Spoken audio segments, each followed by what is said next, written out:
So we will say hi to everybody and introduce ourselves. I'm Susan Stone, and I'm Fred Moss. Yes, and we want to welcome all of you here today.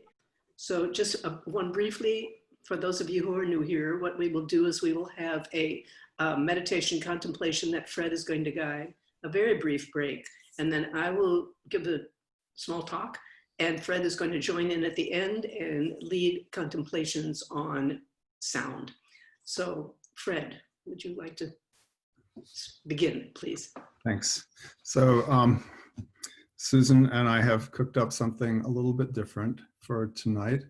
And I'm going to be guiding, as Susan said, at 2 points, a contemplation that will involve thinking about sound, remembering sound, imagining sound on your part. And now I'll begin that, and it will just move into sitting meditation. And then it will be a little different at the end. But I want to invite you now to find a posture, a position that for you is conducive to meditation. That's often said to be relaxed and alert in a kind of balance. And maybe just take note of the position of your body. What is it like from the inside? What are you doing with your feet? Where are your hands? What does it feel like where your weight is resting? What are the sensations of air that you could notice? Other skin sensations? And for a moment, just settle into what it's like to be right here, right now, as the embodied creature that you are.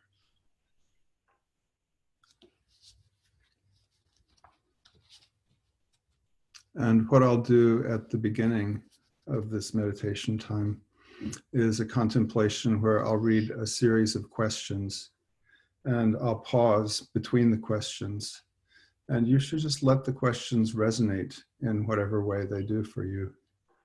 You could come up with an answer. You may find that you move from the question in some different way. And there's no right or wrong about that. Just notice what happens as you hear these questions. And these are written by Pauline Oliveros, who was a composer who was very interested in sound and in meditation. Can you find the quiet place in your mind where there are no thoughts, no words, and no images?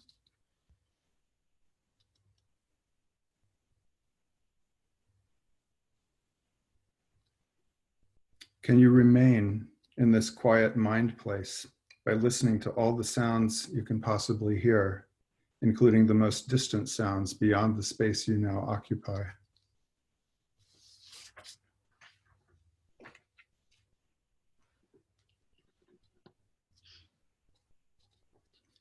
Do you ever notice how your ears adjust inside when you move from one size space to another, or from indoors to out of doors, or vice versa?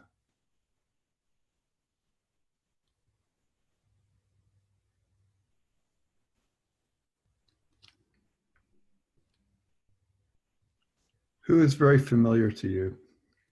Could you recognize this person only by the sound of their footsteps?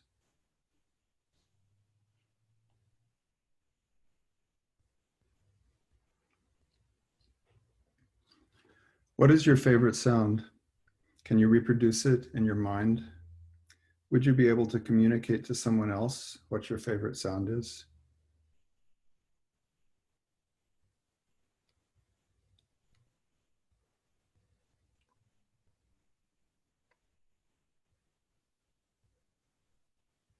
Have you heard a sound lately which you could not identify? What were the circumstances? How did you feel?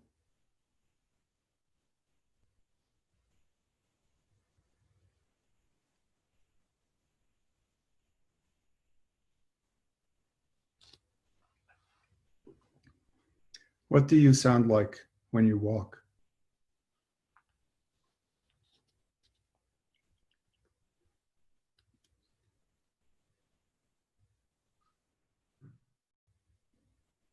What sound is most familiar to you? Would you be able to describe it without referring to the source? What is its effect upon you?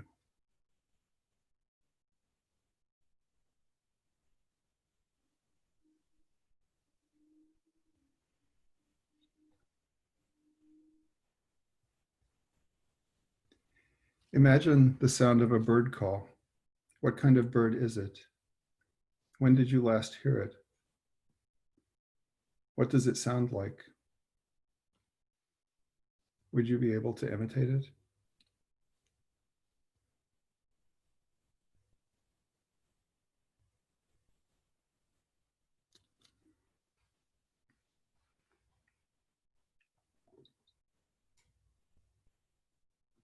What is the most silent period you have ever experienced? Was it only a moment or very long? What was its effect on you?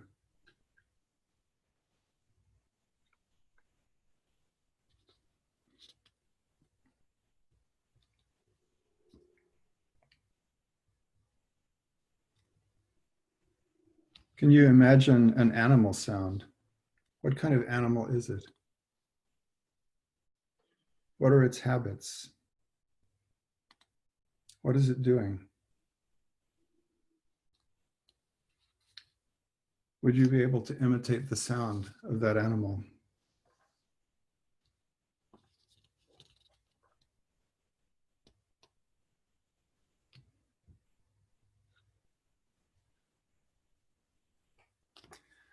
What is the most peculiar auditory sensation you've ever experienced?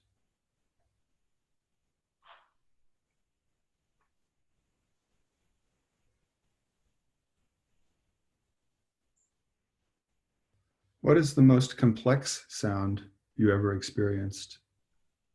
What were the circumstances and how did you feel?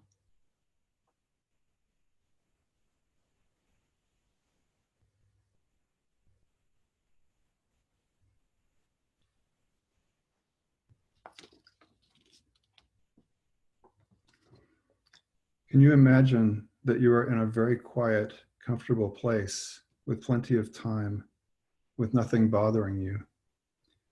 Can you imagine that you are in tune with your surroundings and in the distance, beautiful sound is moving closer to you?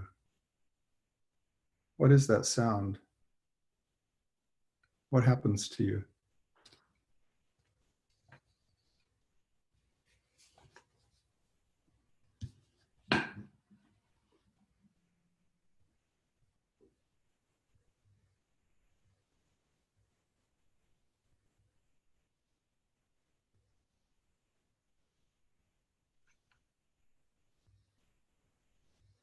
We'll move now to sitting. And as we sit together, you may find that some of those questions have stirred up some thoughts or images. And if those are resonating, you can stay with that. As you do that, you could stay present by asking yourself, what is it like for me right now to be with these thoughts or images?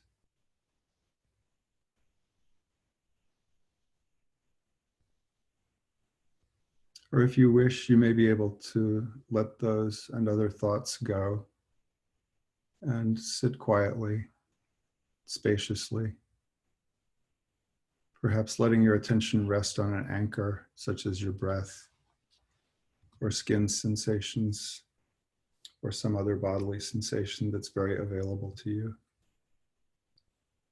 And we'll sit together now.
As we continue to sit together, what are you aware of right now? You may have settled into a sense of spaciousness and presentness, or you may find that you've been drawn into some kind of thinking, maybe planning, decision making, mulling over something, memories. And if that's true, that's not a problem. That's something that always happens, but you might be aware of it, which is different from just having those experiences. And you might, if you wish, set those thoughts aside for now. You could say to yourself later, that's not what this time is for. And come back to right here, right now, perhaps by letting your attention go to an anchor of some kind.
As we continue to sit together, I invite you to notice the stillness of your body and the quiet of your surroundings. And as you give attention to those, you might want to savor them. It's not always like this. You might see if you can find that stillness and that quiet inside in your mind and your heart.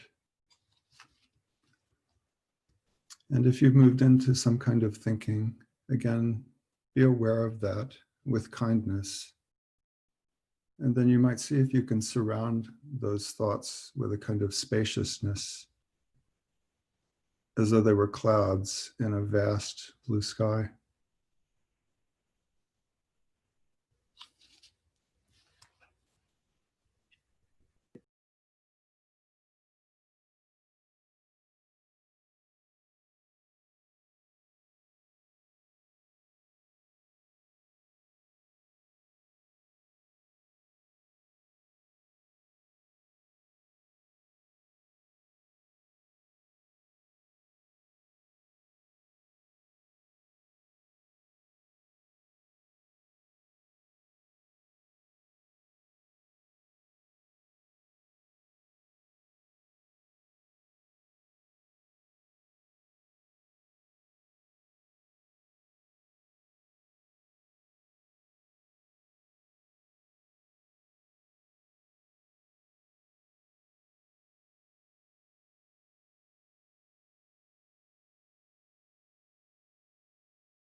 As we begin to move toward the end of this period of meditation, I invite you, if you wish, still sitting quietly with your eyes dropped or closed, to let your attention go back over this experience that we've had. What has this been like for you? What was it like to sit with those questions? Did those questions condition in any way the meditation that followed? Did something stay with you, or did it slip away?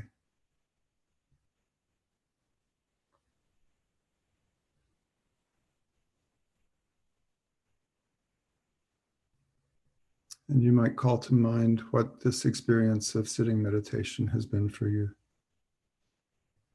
What might have been familiar in it? What might have been different in it?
To close, I want to move to loving kindness and compassion practice. And still sitting quietly with your eyes dropped or closed, begin by letting your awareness go to yourself, your present self with all of its past, all of its future, all of its good attributes, other attributes that you might question, things you know about yourself, things you may not understand. And just hold all of that gently with kindness and love.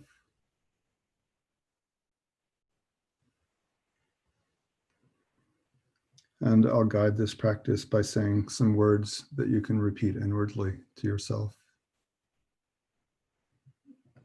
May I have happiness and the roots of happiness. May I be free from suffering and the roots of suffering. And just pause with those wishes for a moment.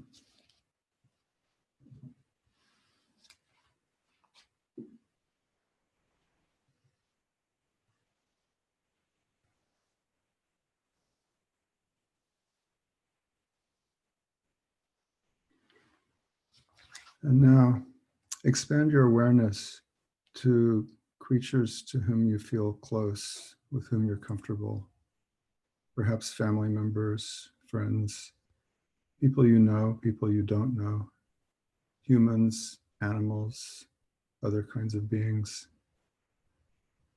And imagine bringing together some of these beings into a circle with yourself as part of the circle.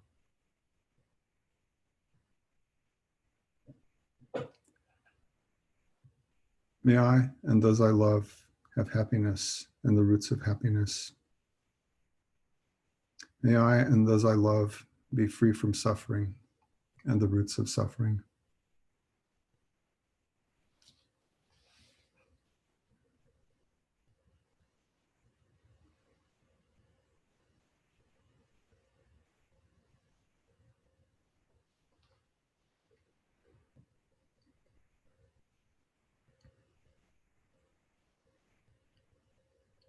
And now let your awareness expand to people who, in this world that we're in right now, may be feeling fear or trepidation, worries, preoccupation with the future.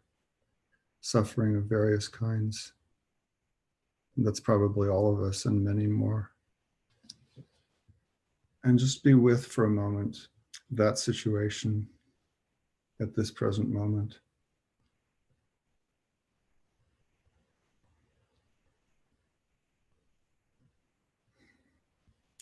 May we all have happiness and the roots of happiness. May we be free from suffering and the roots of suffering. And again, just be with those wishes for a moment.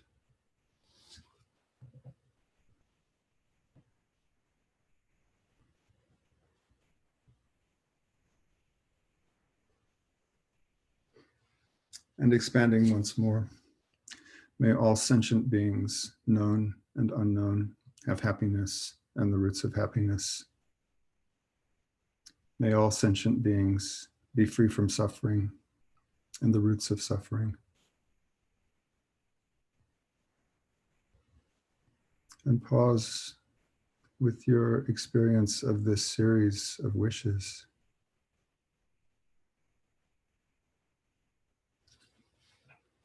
And now, as you're ready, you can raise your eyes or open your eyes. Maybe move your body very gently a bit. Come back to the visual experience of the space you're in and the space that we've created together. And take a moment just to notice what that shift is like. What is it like for you right now? And notice that without judgment, just awareness.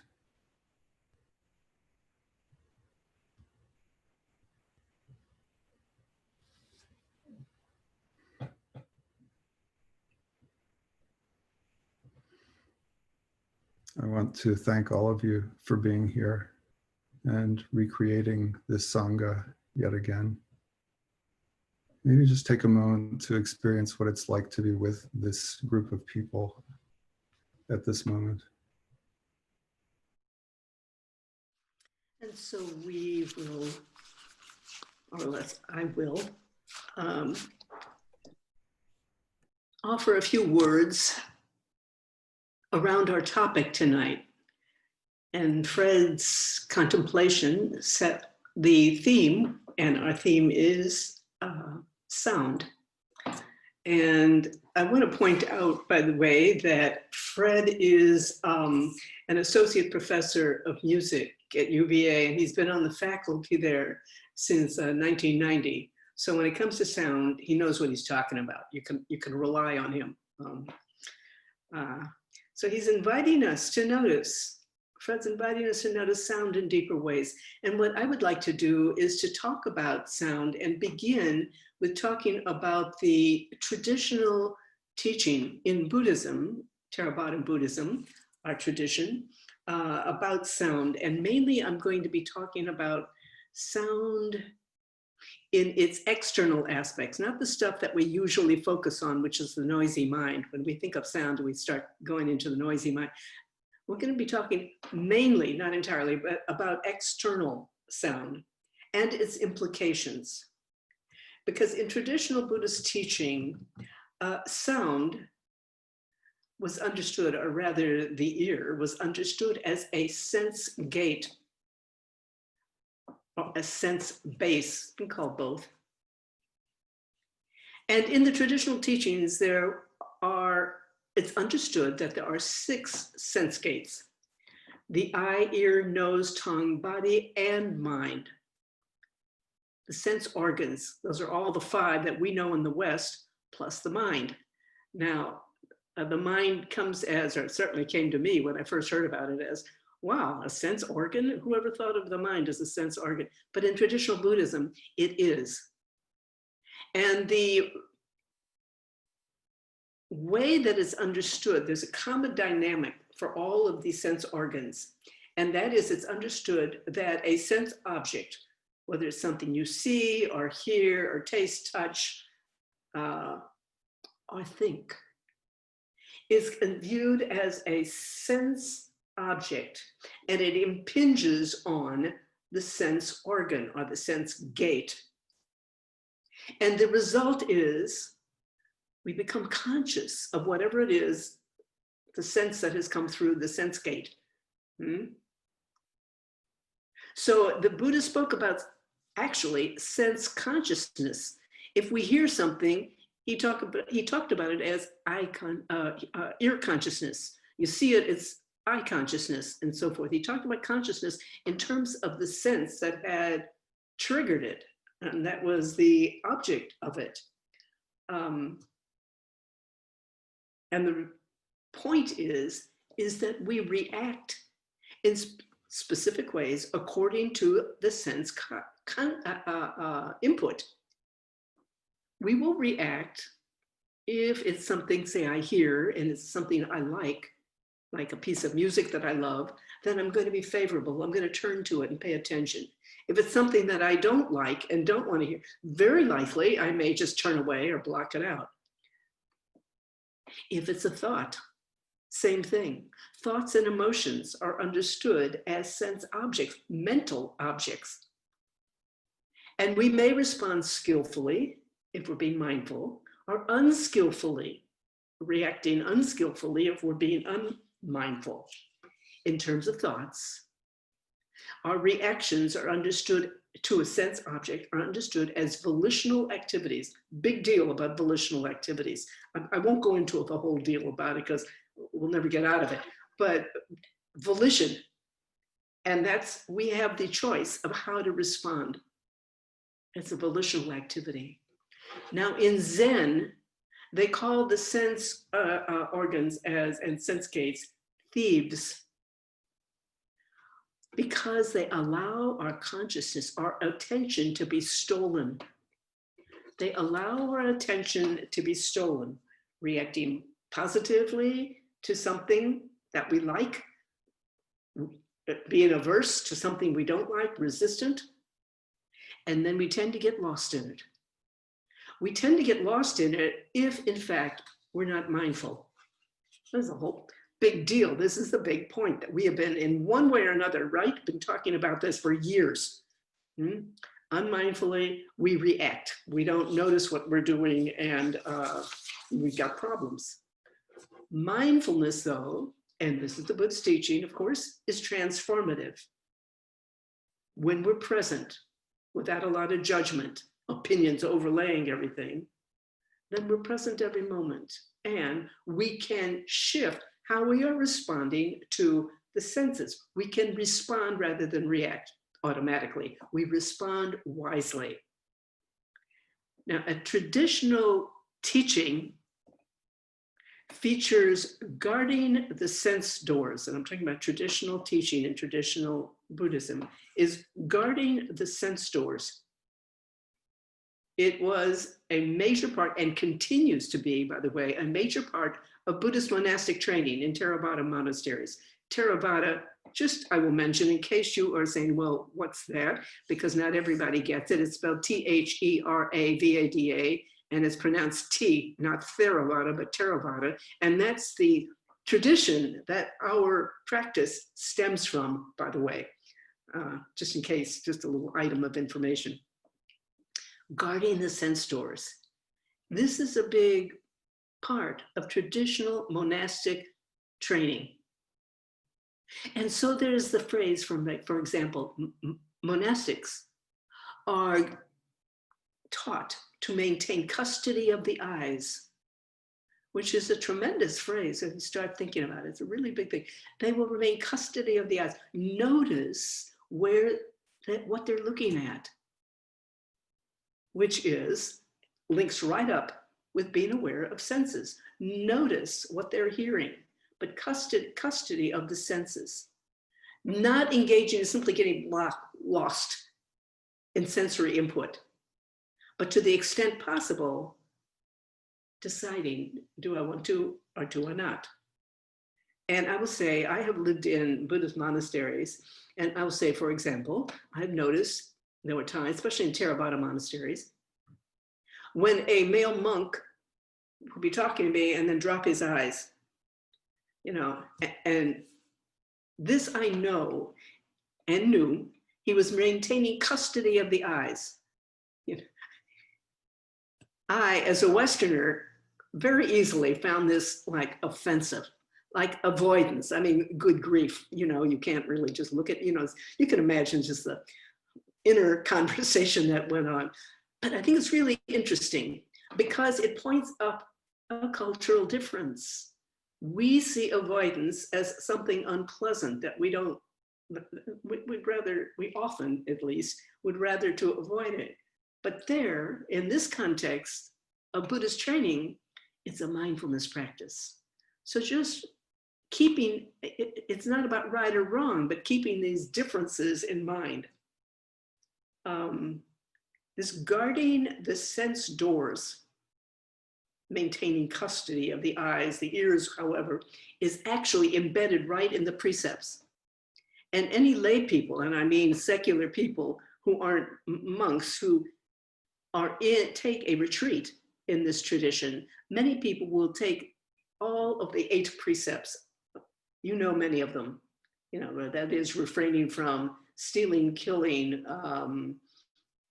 incelibacy, harsh speech, and so forth.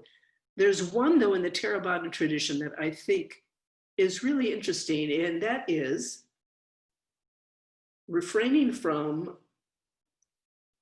dancing, singing, music, shows, and beautifying with cosmetics. I'm reading to you, by the way, from the Bhavana Society, the monastery in West Virginia. That's how they phrase it. But this is it. You refrain from these things. You maintain custody. Now, okay, so lay people do that when they're on retreat. It's an easy enough thing to do. I mean, what about dances and singing and shows? Not going to happen on retreat. But this is something that monks, part of the precepts that they take. In other words, I think we can say in the traditional training, guarding the sense doors means being mindful of sensory input and limiting it. And I'm going to have little autobiographical notes here. One of the dilemmas I had with this whole thing of custody of the eyes, especially when I lived in a monastery, is I have a real appreciation for beauty. You know, I have I guess you'd say a temperament that's inclined toward aesthetic appreciation. And I know a lot of people are artists. We love things of beauty, that are beauty, trying to create things of beauty. And I found that this guarding the sense doors really ran afoul because it made me feel like an aesthetic sense of appreciation for beauty was wrong. Like we shouldn't have that. And I noticed monks, because I got to know someone really who had no particular inclination towards an aesthetic appreciation. You know, it was like they were being virtuous because they could overlook it. And while I was being called to, you know, appreciate something beautiful.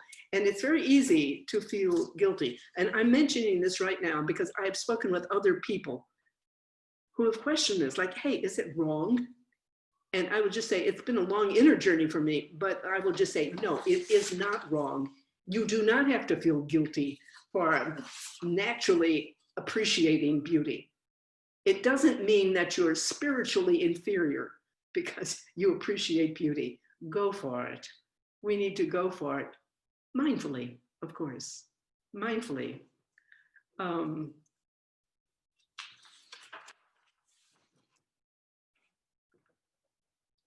I have a quote here. It's from Rumi, and I think it's what all of you know, or many of you know, where he said, let the beauty you love be what you do. There are hundreds of ways to kneel and kiss the ground. You know, if you love beauty, it can become a sacred act to be creating beauty. The Buddha didn't say it that way, but I think if he'd gotten deeply into the subject, well, I'm not going to try to say what the Buddha would have thought or said, but certainly we can come up and recognize that there's nothing wrong, and we needn't feel wrong if we appreciate what is beautiful. It's just not being addicted to it, not being caught in it, being aware of it. So I think that guarding the sense gates or the sense doors as practiced in a monastery might seem to be irrelevant to us. I mean, dropping the eyes when you look at someone, I mean, like good grief, it's too extreme. And moreover, in our society, where just about everything shouts at us to claim our attention, you know, it's really hard to pull out and not be attached or attracted to things. And even the Dalai Lama, I read a comment that he wrote. He said that at one time he's been driven through a town. His eye fell on something in a shop window. And all of a sudden he noticed he wanted it. He said he didn't even know he wanted it before he saw it, but there it was, and it was attracting him, and he laughed about it. But how is it for us, you know, who are really immersed in this day after day? So it's a big calling, and I think in a way it's harder for us even, but we are called. We're called, I think, to follow this guideline of guarding the sense doors in a very modified way. And that is really to be mindful. Yes, we can go for love what we enjoy, appreciate what we appreciate, but do it mindfully. I mean, we all know the lure of screens, or maybe it's even news these days, whatever.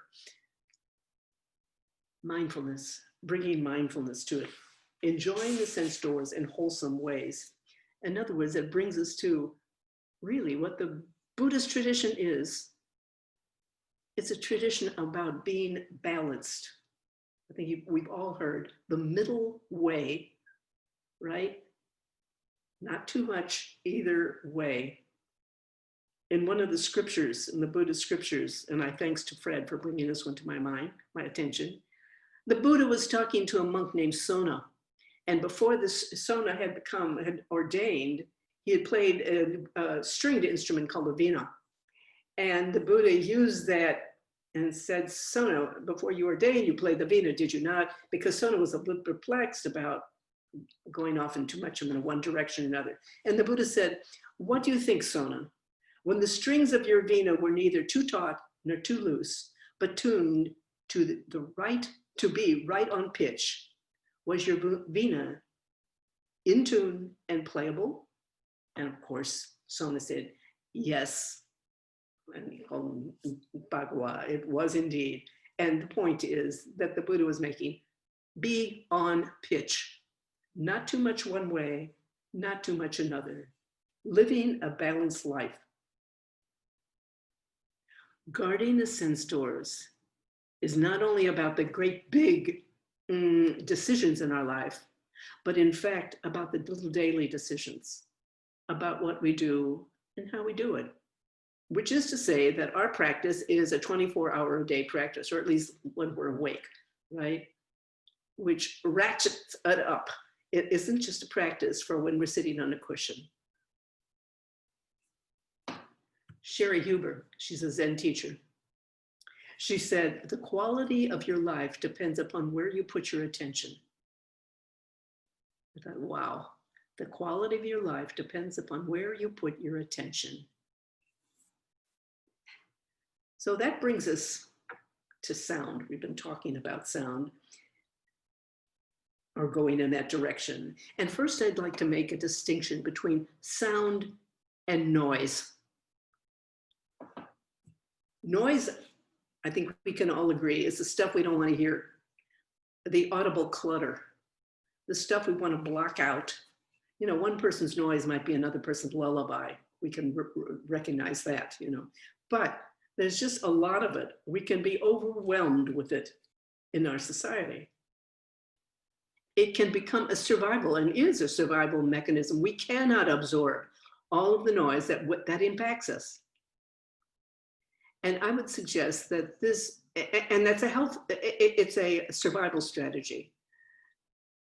Because I think even to a degree we don't recognize, we can be impacted, stressed by the noise that's all around us. And I have an example. I was at a Staples one time when there was an electrical storm a few years ago now. Lights went out and everything, boom, came to a halt. And what I noticed was my body. all of a sudden, I felt a relaxation. I hadn't even noticed I was tense. And I think this goes on all around us when we are being impacted by what we feel is noise, including, by the way, meaningless conversation. That too can be noise. Here's a comment by Pablo Neruda. He said, it's from his poem called Keeping Quiet. He said, if we were not so single-minded about keeping our lives moving, and for once could do nothing, perhaps a huge silence might interrupt this sadness of never understanding ourselves and threatening ourselves with death. Perhaps a huge silence might interrupt this sadness of never understanding ourselves and of threatening ourselves with death. And of course, the kind of death that he's talking about there is the death of the soul, of the spirit, when we get so hardened, insensitive, that we just stop noticing lots and lots of things. So this is the traditional teaching, guarding the sense doors, custody of the eyes, and so forth. And it's a teaching that teaches us to limit, and we as lay people, in our everyday life, can be moderate, but it's a really valuable, important teaching. Noticing what we're noticing and deciding when hey, I don't have to be looking at that license plate or that sign that's flashing in front of me on the screen. I choose not to. There is a shift, I think, and this is what I would like to focus on now, a shift when we are mindful. The sense input doesn't have to be understood as something to be guarded against, as thieves that might steal our attention. We, in a sense, and I use that phrase, turning the traditional teaching on its head, when our mind and heart is truly open, and then we can allow sense input, and then particularly sound here, to become a Dharma door, to become a gateway that leads us more deeply into awareness and concentration. So instead of something to guard against and think, I really got to be careful, it's going to steal my attention, which in part is true, but we use wise discrimination, decide where we can be open, where not. And with the open heart and mind, sensory input can become a Dharma door, a Dharma gate. And I'll say a little bit later on in a few minutes, Fred's going to lead us in another contemplation about sense input and sound input in particular. When we really listen to a sound, it shifts our awareness of what's going on. It might be a beautiful sound, it might be a terrible one, but we truly hear it. We truly hear the sound. And again, I'm going to be a little autobiographical here. Fred, I noticed in his leading us in these contemplations questions at the beginning, he asked us, did you ever notice the sound of your footsteps? And I had a really stunning experience, or whatever, shift, whatever, back in my 20s, when it wasn't my footsteps that I noticed, but my voice. For the first time in my 20s, I heard my voice in a new way. I heard the sound of my voice. This is kind of hard to explain because I've been talking all my life, of course, but I'd never listened to, or really heard what my voice sounded like. And all of a sudden, when I was in my early 20s, I heard it, and it was just stunning. I heard how insensitive it was. I heard the harsh edges at times. And I will say, bringing the awareness to it began to shift it. And I'm not going to say I never have harsh edges. I do. In fact, I just heard it today. I was talking on the telephone with somebody about something, a bill about something, and they didn't do something, and I heard harsh edge. But there was a shift, an opening to truly hearing this sound in a new way. And then just the hearing of it allowed a natural adjustment. I kept hearing it, and the voice started to modify. I noticed that. It's just very surprising. But this was sound. And welcoming sound, I didn't even know the words Dharma door at the time, but it became a Dharma door. It wasn't only my voice, and I started thinking of it as my true voice. It wasn't only my true voice that I noticed. I began noticing other people's voices. I began hearing music. I'm not going to suggest I have the refined ear of someone like Fred, who's been doing this for quite a long time. But it was suddenly like I heard it from the inside. You know, as a kid, I'd been taken years of piano lessons. I mean, years. And, you know, music was something to practice and you play. And suddenly, when in my early 20s, I'm no longer taking piano lessons, but suddenly I heard music from the inside. That's how I guess I could explain it. And suddenly I developed a kind of beauty, the appreciation, the awe of what music was about, what music is. I'll also say hearing other people's voices. And there are times when you can hear, it can be heard where other people are coming from, when they're really coming from this place, what Fred asked us to do at the very beginning, that place of silence. You can hear it in a person's voice. It can't be faked. You truly hear it. I've heard spiritual teachers speak that way, some great spiritual teachers. I've also heard just regular people like us, when we speak from that place of touching down into what to call it, the love, the beauty. And another little story here. That was a few years ago. I was in India and I was at a retreat center. And this was a retreat center where people came from all different countries. And they sang and chanted love songs to the divine mystery. They chanted and sang in all different languages.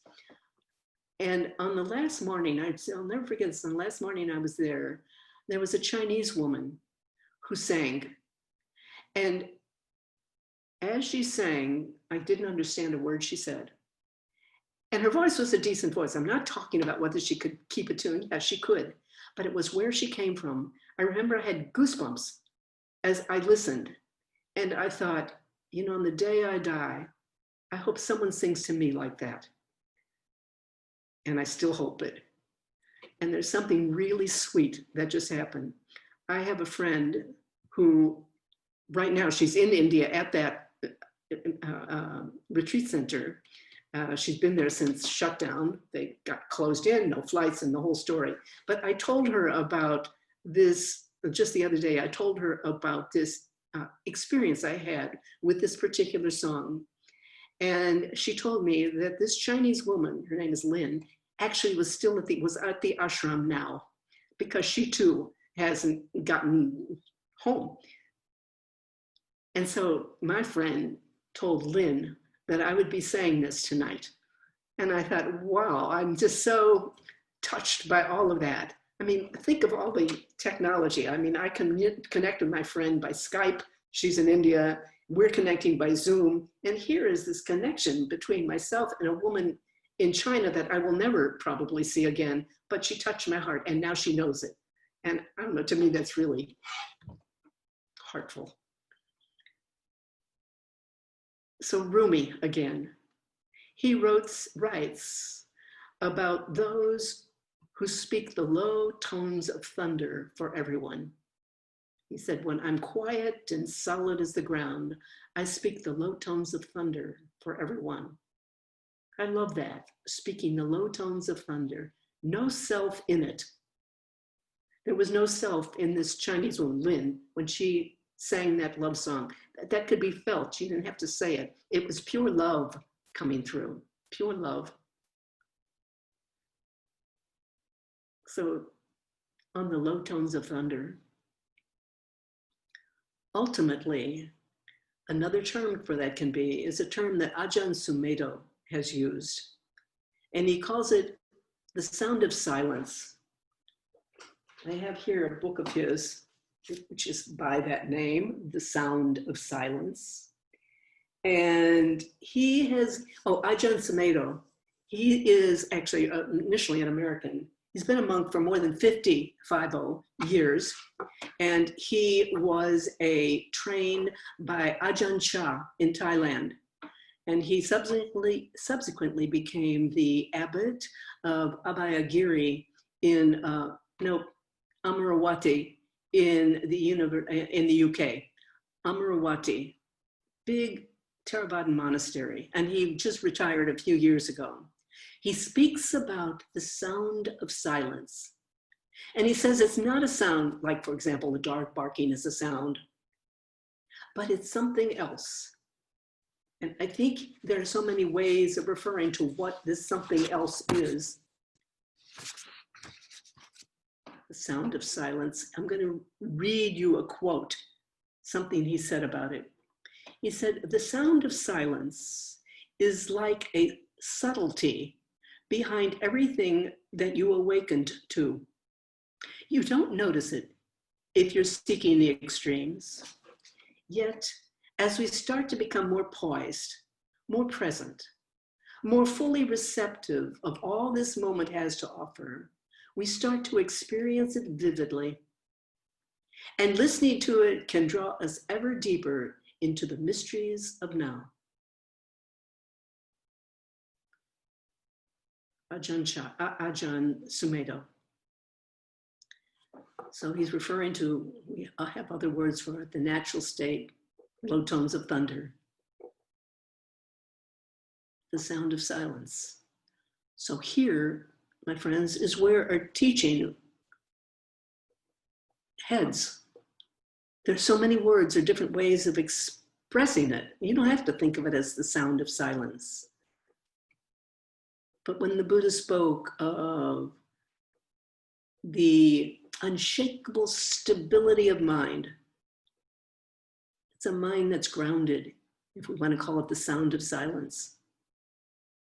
And what Ajahn Sumedho said, becoming more fully poised, present, receptive to all the moment has to offer.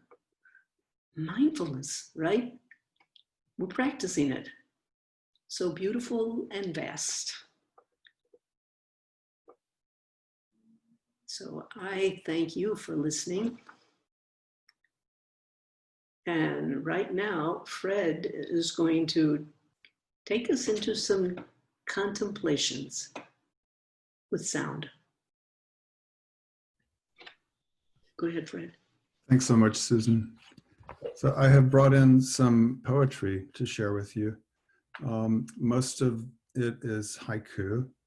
If you know a little bit about haiku, one thing that you're likely to know is that it has a certain syllable pattern. Apparently, I can't say this with firsthand knowledge, but apparently that bit, which is the thing people are most likely to know, is not quite right, because the things that are counted in Japanese are not quite the same as syllables in English. But for me, there's something much more important about a lot of the really beautiful haiku, which is that they tend to evoke an instant of presence, often sensory presence, although sometimes it can be something a little bit more in the domain of thought. And they very often evoke beauty of some kind, sometimes unfamiliar beauty, sometimes something kind of startling, but with a sense of intense appreciation at a moment and of non-clinging. So again and again, haiku are about a moment of awareness of something with appreciation of its beauty and with full recognition of its evanescence. And I think haiku can be very beautiful teachers of a kind of perception that we can look for in our own lives. So I've brought in some things by 4 different authors. So the first is Basho, who lived from 1644 to 1694. He was a lifelong student of Zen Buddhism, and he was crucial in establishing haiku as an important form in Japanese poetry. Yosa Busan lived from 1716 to 1784. He had great admiration for Basho's poetry, and he was a painter as well as a poet. Ikkyu lived from 1394 to 1481, and he wrote before haiku was established as a form. He was a Zen Buddhist monk, and he wrote brief poems in Chinese, and they're sometimes kind of enigmatic, as though they're koans. And Richard Wright is a very great African-American novelist who lived from 1908 to 1960. He's most known for the novel Native Son, but in the last 18 months of his life when he was ill, he took up writing haiku. He carried a notebook with him. He wrote over 4,000 haiku in that period, and he selected 817 of them for publication. So I've gathered some brief poems that have to do with sound, sometimes with actual sound perceived, sometimes something more imaginary. And what I want to invite you to do, again, is move into a comfortable meditative position, close or drop your eyes. And I will just be reading these tiny little poems and leaving some time between for them to resonate in your experience, in your reception of them in whatever way. Okay, so again, there's no right thing that you're supposed to be doing. Just be with these little poems bit by bit. We're starting with Basho. Hackberries falling, sound of a gay starling's wings on a stormy morning.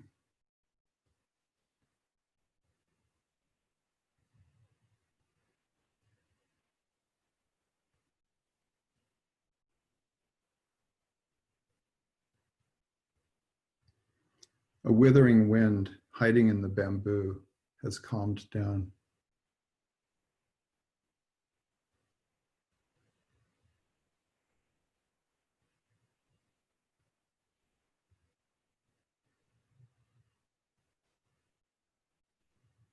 A poor temple, frost on the iron kettle has a cold voice.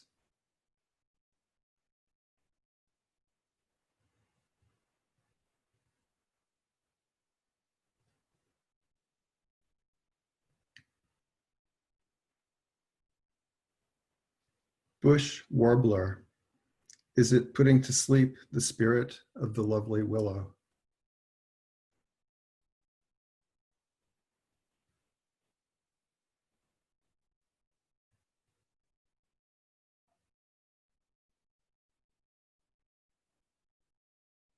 To hear the cuckoo, I've smudged my ears with incense.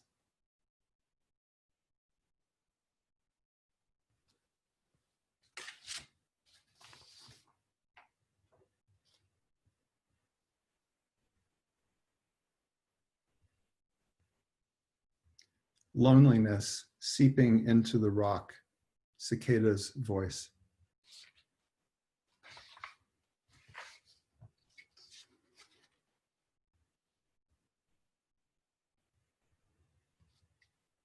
And some poems by Busan.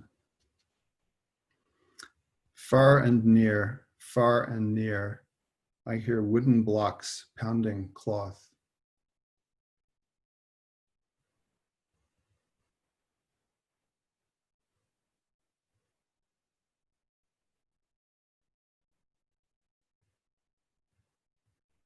Doves never stop fussing. The cuckoo just calls.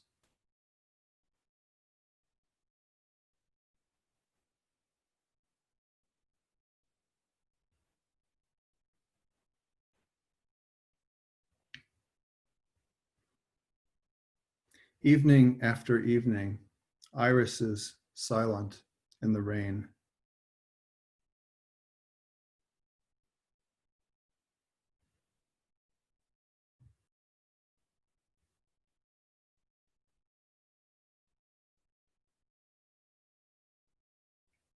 As we peel the leaves wrapping the rice cake, I want to listen to the breeze among the reeds.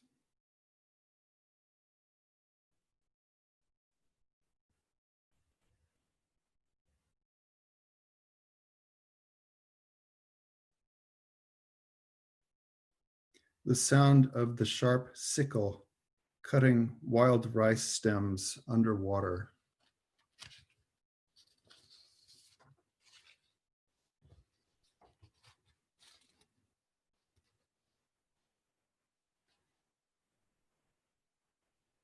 and a few poems by Ikkyu. Oh yes, things exist, like the echo when you yell at the foot of a huge mountain.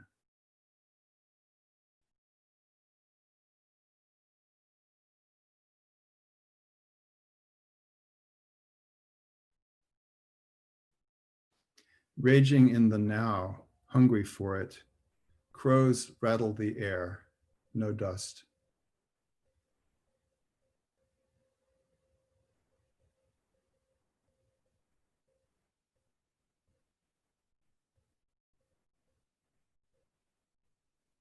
Something in us always wants to cry out. Someone we love knows, hears.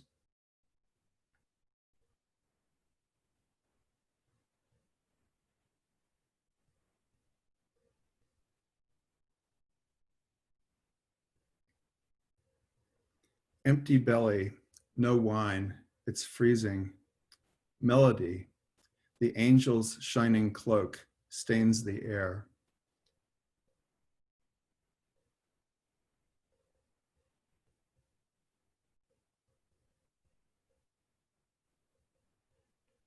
Flowers are silent. Silence is silent. The mind is a silent flower. The silent flower of the world opens.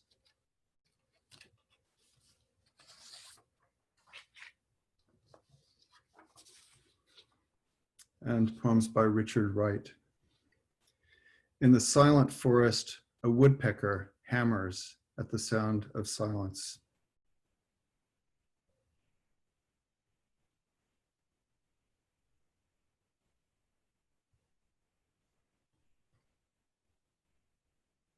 The leaves and the rain are whispering hurriedly under growling skies.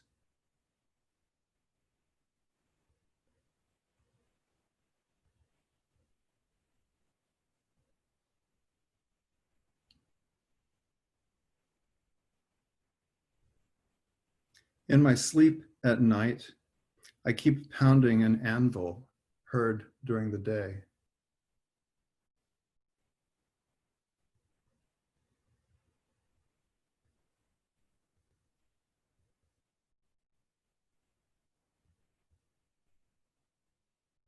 The fog's density deepens the croak of the frogs on an April dawn.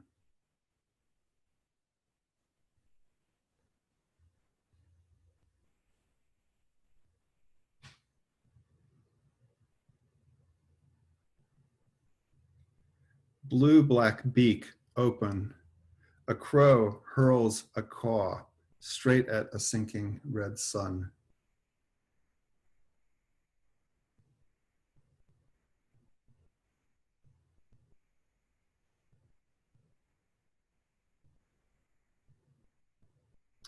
A cathedral bell dimming the river water in the autumn dusk.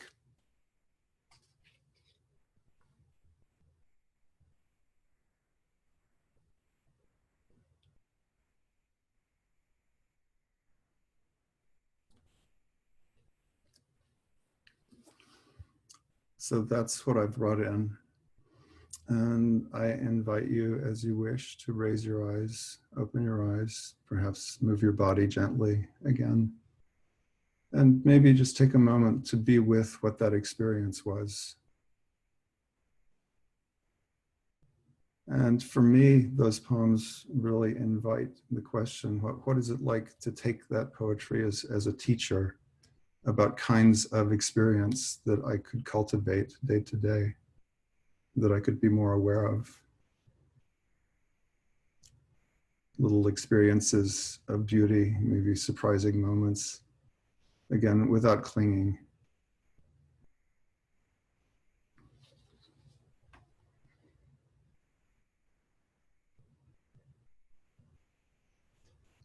So again, thank you all so much for being here tonight, for recreating this invaluable Sangha. It's wonderful to see all of you here. And may the rest of your evening be something wonderful. Thanks. Thank you all. Thank you, Fred.